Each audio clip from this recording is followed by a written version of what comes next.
그동안 웃고 울면서 한바탕 잘 놀았어요. 나는 그것으로 충분합니다. 내일 아침 잠에서 깨어나지 못한다 해도 절대 후회는 없습니다. 상철 씨가 들려주는 숟가락 장단을 끝으로 자리에서 일어나 기차역으로 향하는 길이었다. 천진난만한 표정에서 짙은 애환이 묻어나는 그의 마지막 모습이 한동안 가시질 않았다. 누가 뭐래도 그는 낮은 자들의 한을 넉살 좋게 풀어낸 이 땅의 진정한 각설이었다. 안녕하십니까? 오늘도 여러분 곁으로 찾아온 책엔 깜시입니다. 오늘 작품은 숨쉬는 책공장에서 출간한 르포 작가 박영희의 그래도 살아갑니다 라는 작품을 가지고 나왔습니다. 이 작품은 세상이라는 사회의 한 구석, 최빈곤층의 직업을 통해 불합리하거나 그에 맞서는 생존권과 아무도 관심을 가져주지 않는 존재들의 목소리를 찾아내어 약자들의 인권 이야기까지 귀 기울이고 그들 편에 서서 객관적인 기록을 통해 진실을 이야기하는 그런 책입니다. 작가는 가장 슬프고 가장 낮은 곳에서 눈물부터 나오는 이야기와 그들의 어두운 곳에서 서름을 겪는 이야기들을 사실적 묘사를 통해 잔잔하게 담아냈습니다. 사는 게 참 힘들고 불안한 시대, 코로나19 한파까지 겹쳐 마음이 더욱 무거울 수밖에 없는 요즘, 불안과 박탈감이 없는 인권을 존중하는 사회로 확 뒤집어지는 세상이 되었으면 합니다.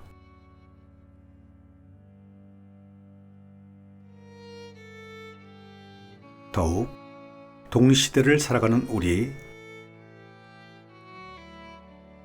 그리고 그들의 그늘진 목소리에 귀 기울이는 그런 시간이었으면 합니다.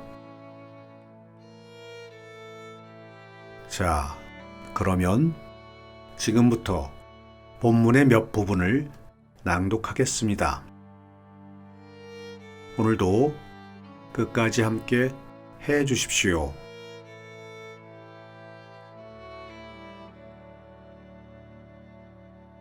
내 이름은 각설이.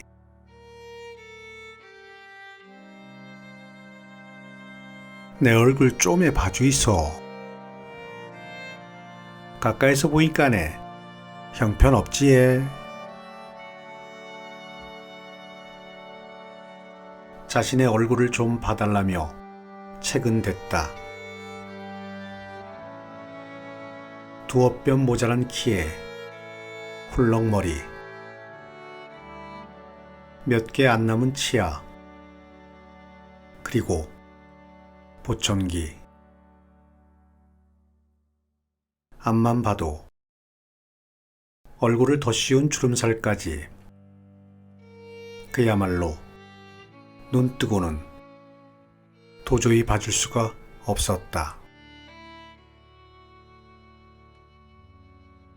하지만 그의 표정은 매우 선하고 상냥했다. 자신은 분장을 안 해도 남들이 웃어주는 얼굴이라며 다 못생긴 덕에 각설이를 할 수 있었다고 한다.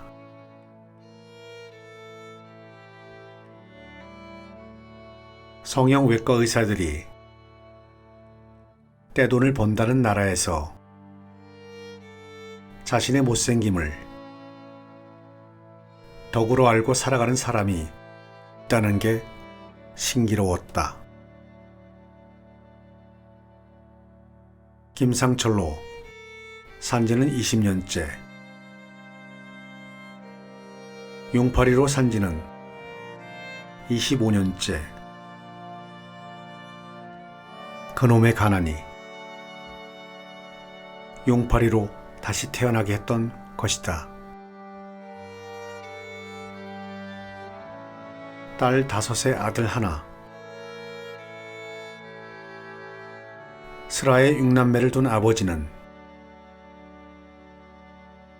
하루도 그냥 넘어가는 일이 없이 술고래로 살다 어느 날 대문 밖에 쓰러져 병원으로 실려가 사망하자 고스란히 남은 자녀의 몫이 되어버린 상철씨. 13살 때부터 돈벌이를 시작하였다. 88 올림픽 개최 무렵 섬유 공장에서 2교대 근무를 마치고 새벽 1시경 돌아오는 길에 뒤에서 자동차가 덮치는 바람에 응급실로 실려 병원으로 이송된 상철 씨는 청각장애 2급 판정을 받고 말았다. 이제 이 몸으로 무엇을 할 것인가? 나를 받아주는 곳이나 있을까? 앞날이 막막한 꽃다운 20살. 청춘이 폭삭 늙어버린 것만 같았다. 허나 인생이란 참 묘했다. 나이트클럽 무대에 나타난 각설이를 보는 순간 뿅 간 상철씨. 저 정도면 나도 거뜬히 할 것 같다는 자신감이 생겼다. 청각장애로 살아가는 상철씨에게 각설이는 신비의 세계였다. 그때부터 용팔이로 이름을 바꾸며 일을 시작했지만 어디 밤무대라는 바닥이 쉬웠겠는가? 그랬다. 웨이터보다 못한 취급을 받고 매니저한테 미리 2달째 전속 계약금을 당겨줬다는 사장님의 말에 월급은 입 밖에도 꺼내지 못한 채 무보수로 일하곤 했다. 그래도 각설이를 하면 3가지 좋은 점이 있다고 한다. 첫째, 거지는 망할 이유가 없다는 것이고, 둘째, 밥 얻어먹을 걸통 하나면 되고, 셋째, 보증을 서달라는 사람이 없다는 것이다. 각설이로 나선 지도 어느덧 8년. 독립선언 후 3년 동안 인생 최고의 전성기를 보냈지만 외환 위기가 들이닥쳐 바람 빠진 풍선처럼 푹 빠지고 말았다고 한다. 상철 씨는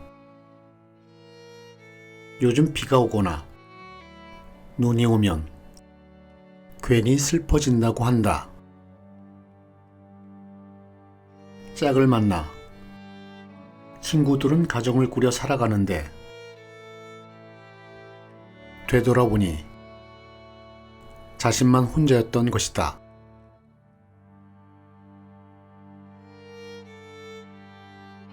용팔이로 살아온 25년.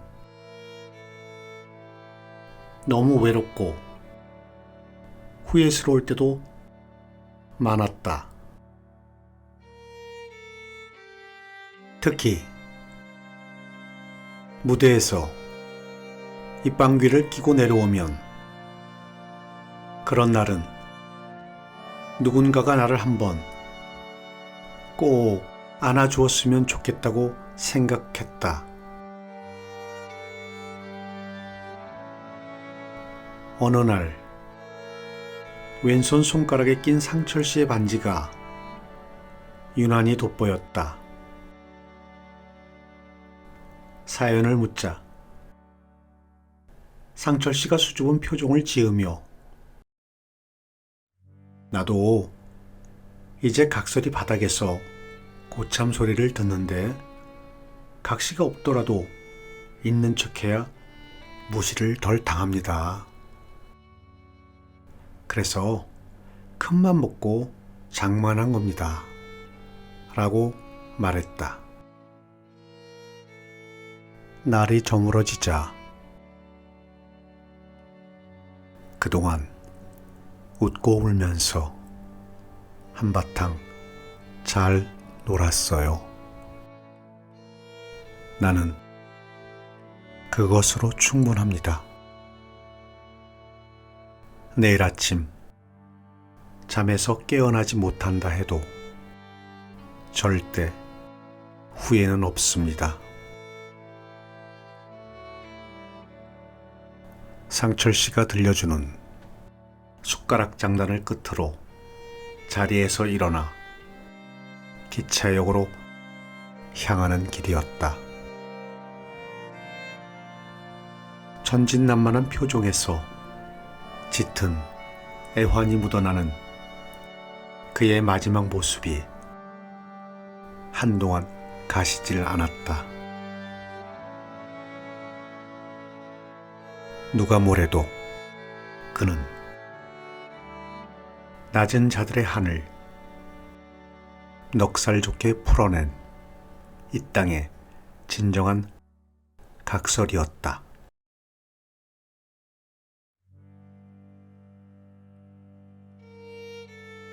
인생 마지막 직장.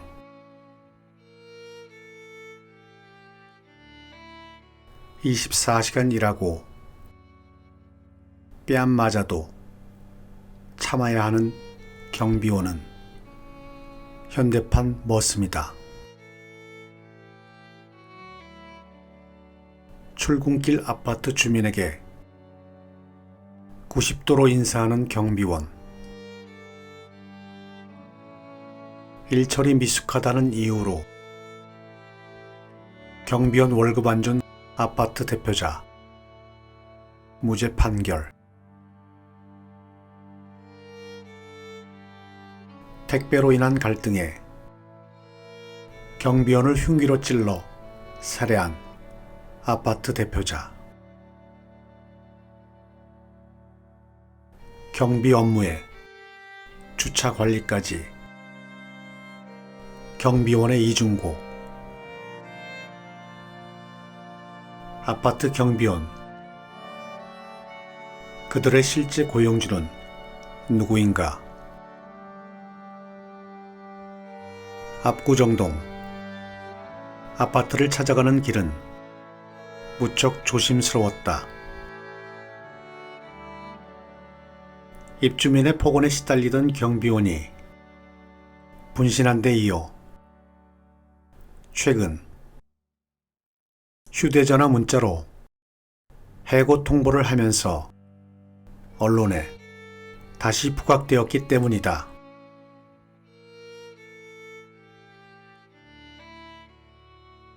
가는 날이 장날이라고.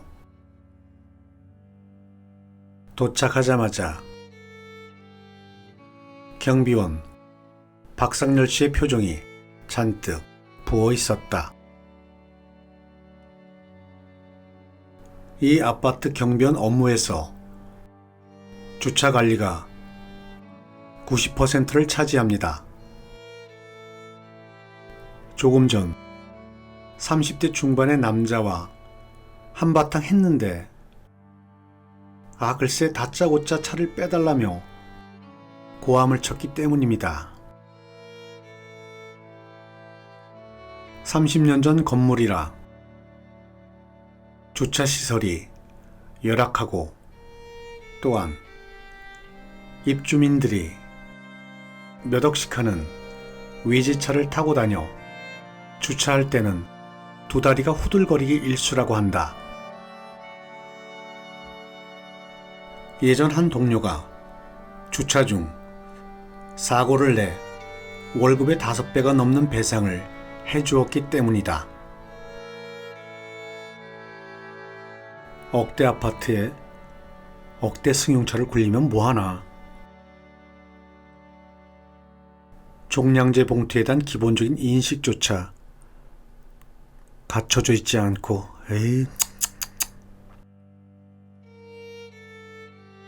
입주민의 나이가 젊을수록 갑질 행패도 더 심하다고 경비원 박 씨는 허공을 쳐다보며 푸념어린 목소리로 말했다. 또한 박상렬 씨는 그걸 인격 문제라고 지적했다. 나름 인격을 갖춘 사람은 택배도 본인이 직접 찾아가지만 그렇지 못한 부류일수록 실망감만 커진다면서. 경비원이 무슨 힘이 있겠소. 그저 머슴 같은 삶을 견디는 수밖에. 인생 마지막 직장이 경비원 아니오?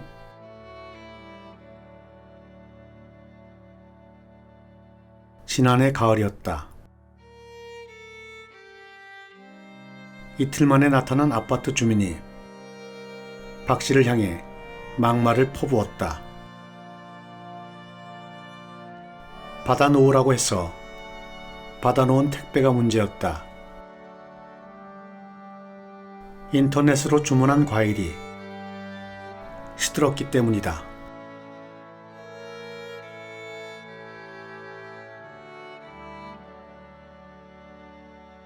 박 씨는 말했다. 기대만큼 변하지 않는 게 사람이라고. 여기 사람들은 말부터가 곱지 않고 마치 태어날 때부터 그랬던 것처럼. 그런 그들이 갑질 뜻이나 제대로 알고 있는 건지. 경비원에게 화부터 내고 모욕을 주는 것도 아마 당연한 일로 여길 것이라고. 또한 그렇게 살아왔고 또 그렇게 살아갈 사람이라고.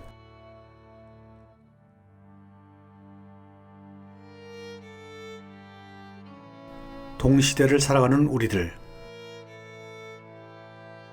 박 씨의 무거운 진언을 어떻게 받아들여야 하는 걸까? 아내는 아파트 파출보로, 자신은 아파트 경비원으로. 그저 가슴이 먹먹했다. 잊을만 하면 재발하는 우리 사회의 갑질이 완쾌가 불가능한 불치병인가?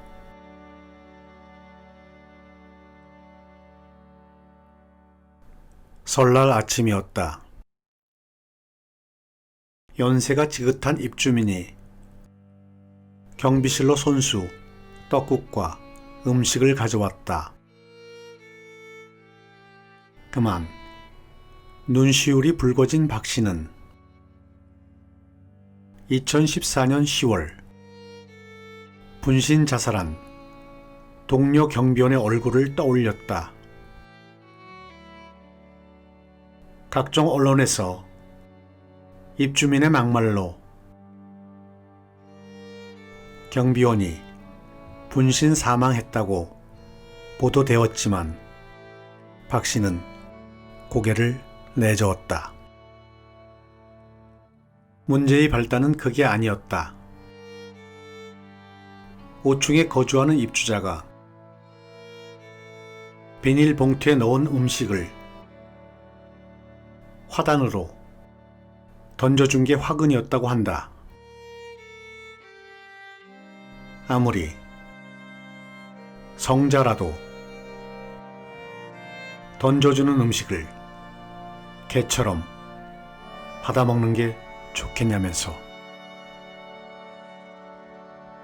그것도 바닥에 떨어진 걸 말이다.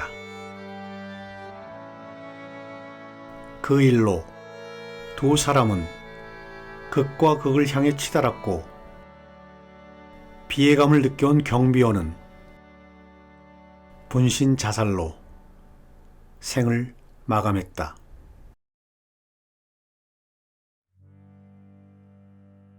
나도 여기서 얼마나 더 버틸 수 있을지 모르겠지만 먼저 떠난 동료들처럼 인생 마지막 직장이 더는 비참하지 않았으면 좋겠습니다. 새해 아침 박상렬 씨의 독백이었다. 오늘 낭독은 여기까지 하겠습니다. 오늘도 끝까지 함께 해주셔서 감사합니다.